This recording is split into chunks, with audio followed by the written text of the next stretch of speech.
Pour nous, c'est un art évident, actuel, installé, qui est là pour perdurer, qui correspond à quelque chose, qui n'est pas une réalité émergente comme ça par hasard. C'est pour ça qu'on a des artistes comme Pierre Molinier, par exemple, pour nous, est le premier artiste de body art vraiment fétichiste dans les années 40-50, qui va faire de l'autoportrait où il devient une femme. C'est pour ça qu'on a des artistes comme Clovis Trouille, qui sont des artistes qui ont refusé,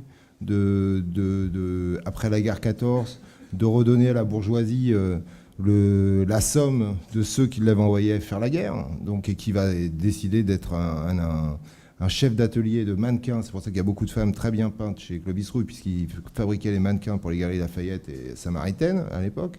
Et donc, toute sa vie, il va peindre des tableaux, il va en vendre que 2.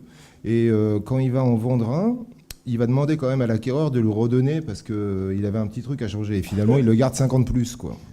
Voilà. Donc il y a 2 tableaux de Clovis Trouille qui ont été vendus à des gens dans le monde, un à Philippe Aki et un artiste japonais extrêmement important. Mais ce ne sont pas des gens en fait qui s'inscrivent dans le marché. Je crois que c'est ça qui est très très important. C'est-à-dire qu'ils sont pas, c'est pas parce qu'il y a une publicité sur eux ou une commande X ou Y qu'ils vont continuer, qu'ils vont mourir ou exister. Ils existent de toute façon et ils existent dans le temps et tout au long de leur carrière. Et souvent ils en meurent. Donc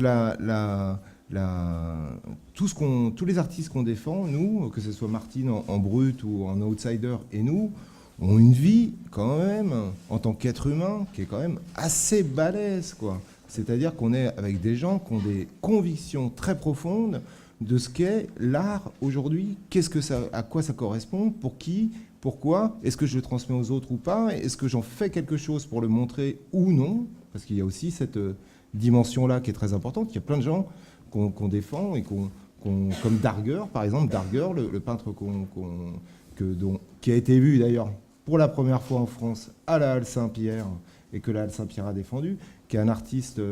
Elle vous racontera un peu. Raconte la bio de Darger, tiens. Oui, mais vous connaissez exactement, Darger. C'est un bon exemple. Voilà. C'est un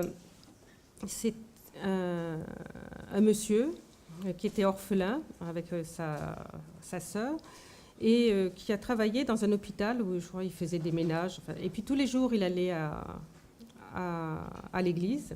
Je fais bref. Et il habitait dans une sorte de chambre de bonne, de petit studio qui lui était loué par un couple d'artistes. Lui était un designer et elle, une pianiste. Et quand il est mort, quand ils ont débarrassé sa chambre, ils ont vu des dessins recto verso, d'immenses dessins, certains faisaient même 3 mètres, et puis toute une histoire où il racontait la vie d'enfants, de tribus d'enfants qui étaient pourchassés par des adultes meurtriers qui voulaient les tuer, les violer, il dessinait à partir de... Soit il faisait des décalcomanies de bandes dessinées, et puis il racontait toute cette histoire. Donc, on l'a considéré, parce qu'il était simple, mais il n'était pas simple d'esprit, on l'a considéré comme un artiste d'art brut parce qu'il vivait reclus et que son œuvre, il n'a jamais voulu la montrer. Juste, elle a été découverte à sa mort, c'est comme ça qu'elle a été ensuite reconnue et diffusée.